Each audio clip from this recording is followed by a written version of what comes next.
দেওবাৰে পুৱা 5টামান বাজিছে। গোটেই ৰাতিটো জাৰ্ণি কৰি আহি মানে মোৰ নিজা হোম টাউন পাইছোহি আৰু যোৰহাট পাইছোহি।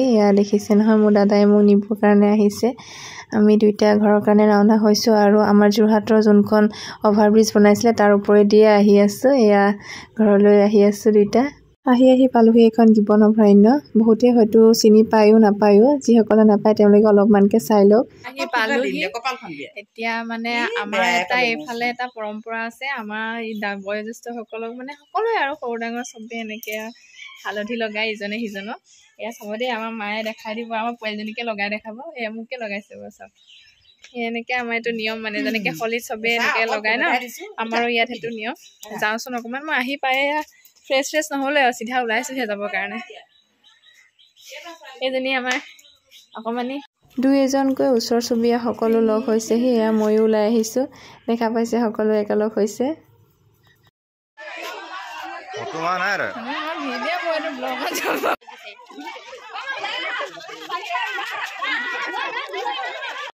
বহাগৰ 1 তাৰিখ মানুহৰ বিহু বুলি কয়। সেইদিনাখন এনেকৈ সকলোৱে মাহ হালধি লগাই শেষত এনেদৰে আইসকলে বিহুনাম গায়। এই পৰম্পৰা বৰ্তমানেও আৰু ক'ত আছে মই বিশেষ ইমানখিনি নাজানো, কিন্তু আমি যেতিয়াৰ পৰা দেখিছোঁ সৰুৰ পৰাই এই পৰম্পৰা আমাৰ এই গাঁওখনত ধৰি অহা দেখা গৈছে আৰু আগলৈও চাগে এইটো চলি থাকিব। ভাল লাগে। এইটো আচলতে এই হালধি সনা বুলি যে কয়, এইটো ইজনে সিজনৰ মাজত আৰু মানে জ্যেষ্ঠসকলে কনিষ্ঠসকলৰ লগত বা কনিষ্ঠসকলে জ্যেষ্ঠসকলৰ লগত যিখিনি মৰমৰ আদান প্ৰদান থাকে, তেওঁলোকৰ প্ৰতি শ্ৰদ্ধা থাকে, সেই সম্বন্ধৰ এক বান্ধোনৰ কাৰণেহে এই পৰম্পৰা চাগে এতিয়াও মানে প্ৰচলিত হৈ আছে। আইসকলে গোৱা এই নামখিনি একেবাৰে পুৰণি নাম হয়, যিখিনি আজিকালি মানে শুনিবলৈ পোৱা নাযায়। আহকচোন তেওঁলোকেনো কিনো গাইছে অকণমান শুনক।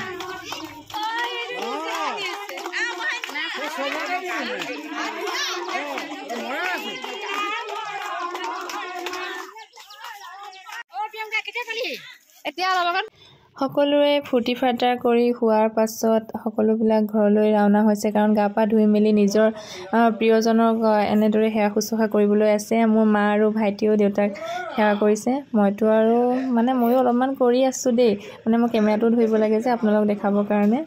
সেই সকলোবোৰ কৰি মেলি আজৰি হৈ খোৱা লোৱা হোৱাৰ পাছত মোক মায়ে জেতুকা লগাই দিছে, কাৰণ প্ৰত্যেকবাৰে মই গৰু বিহুৰ দিনাখন ৰাতি জেতুকা লগাই থওঁ। এনেদৰে মায়ে হাতত মুঠা কৰি দিয়ে। আগতে বৰমায়ে কৰি দিছিলে, কিন্তু বৰমা বিশেষ এতিয়া কামত লাগি থকাৰ কাৰণে ভিতৰতো কাম কৰি থাকিব লগা হয়। সেইকাৰণে মায়ে মোক এনেদৰে জেতুকাখিনি লগাই দিছে।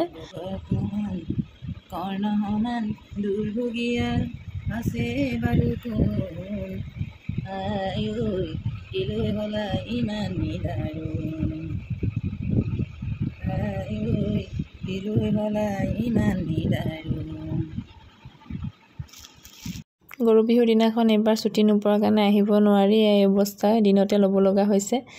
মায়ে ধুনীয়াকৈ ভৰিটো লগাই দিছে, চাওকচোন। জেতুকাৰ ৰংটো কাৰ কাৰ প্ৰিয় বাৰু? মোৰ হ'লে বহুত প্ৰিয়। মই ৰং বিৰাট ভাল পাওঁ আৰু বিশেষকৈ জেতুকাৰ কালাৰটো যে কিমান ধুনীয়া লাগে। Good morning. আজি বহাগৰ 2 তাৰিখ। আজি বিচনাৰ পৰাই ভিডিঅ'টো আৰম্ভ কৰিছোঁ। আজি মোৰ ভাইটিৰ জন্মদিন হয়। দিনটো আজি বহুত কিবা কাম আছে, সেইকাৰণে অলপ দেৰিলৈকে শুলোঁ। এজনী আমাৰ অকমানি হাই বুলি কৈ দিয়া, মনো।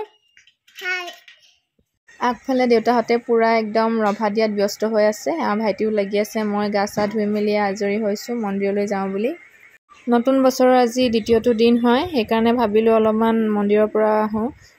দেউতাও পুৰা একদম কামত লাগি গৈছে, কাৰণ আমাৰ প্ৰত্যেকবাৰে 2 তাৰিখে সদায় এনেকৈ ব্যস্ততাৰে পাৰ হয়। ভাইটিৰ জন্মদিনটো পৰি যায়, এনেকৈ নাম কৰিব লগা হয়। আৰু আমি দুইটা গৈ পাই গ'লোগৈ মন্দিৰ। ওচৰতে শিৱ মন্দিৰ গৈছিলোঁ।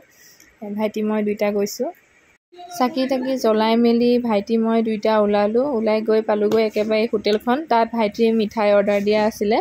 মায়ে আগদিনাখনে অৰ্ডাৰ দি থৈ গৈছিলে, কিন্তু ভাইটিয়ে মানে আগে ভাগে সি নিজেহে চিঙৰাটো খাবৰ কাৰণে বহি লৈছে। মই নাখালোঁ, ৰাতিপুৱা খালী পেটত আছিলোঁ। হোটেলৰ পৰা বস্তুবিলাক লৈ মেলি দুইটা উভতিলোঁ ঘৰৰ কাৰণে, কাৰণ ঘৰতো আমাৰ নাম হৈ আছে, সেইখিনি ৰেডি কৰিব লাগিব। ঘৰ আহি পালোঁ। ভকতসকলো আহিলে, বৰ্তাহঁতে নিজৰ কামত লাগি আছে। আগফালে এয়া নাম হৈ আছে আপোনালোকক অলপ মই শুনাবলৈ চেষ্টা কৰিছোঁ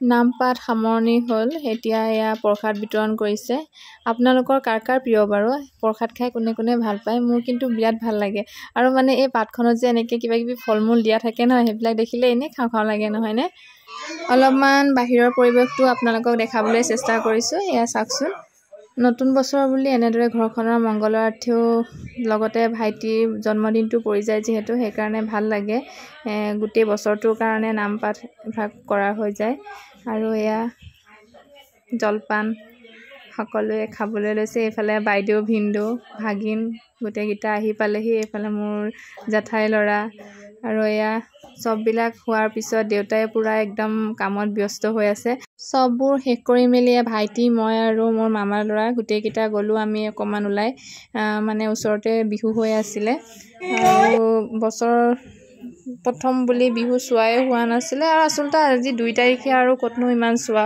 হ'ব আৰম্ভ হৈছেহে বিহু চিহুবিলাক আপোনালোককো আমাৰ ইয়াৰ অলপমান বিহু দেখাবলৈ চেষ্টা কৰিছোঁ চাওকচোন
আজিলৈ ভিডিঅ'টোৰ পৰা বিদায় লৈছোঁ শেষত আপোনালোক সকলোকে মোৰ ফালৰ পৰা আন্তৰিক শুভেচ্ছা জ্ঞাপন কৰিলোঁ নতুন বছৰটো যাতে সকলোৰে ভাল হওক আৰু সকলোৰে মনৰ আশা পূৰ্ণ হওক তাৰ কাৰণে ভগৱানৰ ওচৰত প্ৰাৰ্থনা কৰিম আজিলৈ বাই